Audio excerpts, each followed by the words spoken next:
ہندوستان نے پاکستان کے قرارداد کی اقوام متحدہ میں تائید کی ہے۔ پاکستان سمیت دنیا کے 57 مسلم ملکوں کا ساتھ دیا ہے۔ جی ہاں، آپ صحیح سن رہے ہیں۔ آپ کو یاد ہے پچھلے دنوں سویڈن میں قرآن کریم کو نظر آتش کیا گیا۔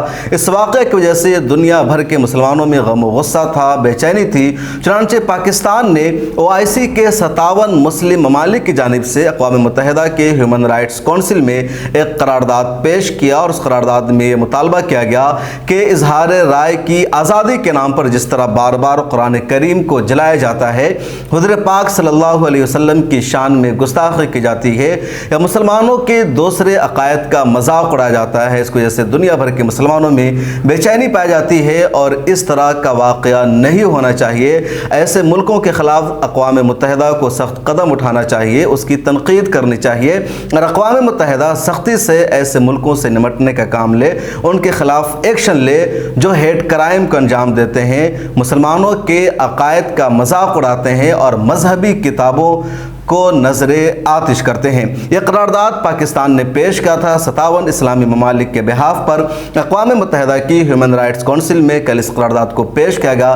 جب یہ قرارداد پیش کی گئی تو 28 ممالک نے اس کی تائید کی، پاکستان کو سپورٹ کیا۔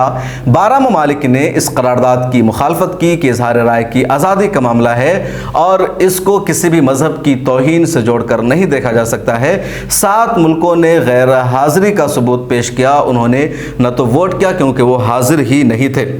28 ممالک جنہوں نے پاکستان کی طرف سے پیش کی گئی قرارداد کی پروپوزل کی تائید کی، اس میں پاکستان کے علاوہ چین شامل ہے، عرب کے ممالک شامل ہے، فلسطین شامل ہے اور بھارت بھی شامل ہے۔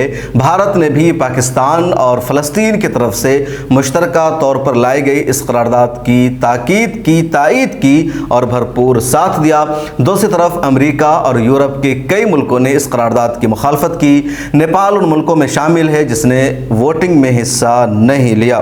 تو یہ پوری روداد ہے کہ 28 ممالک نے شرکت کی ووٹنگ میں پاکستان کی طرف سے لائی گئی قرارداد کے بارے میں، اور ہندوستان نے بھی پاکستان کا ساتھ دیا۔ اس ویڈیو میں اتنا ہی۔ کمنٹ سیکشن میں اپنی رائے ضرور لکھیں۔ ملت ٹائمز کو سبسکرائب کیجئے، فیس بک پر پیج کو فالو کیجئے، ہمارے موبائل ایپ کو بھی گوگل پلے اسٹور سے ڈاؤن لوڈ کیجئے۔ ملت ٹائمز کو آپ کی ضرورت ہے، ہماری آپ مالی مدد کریں۔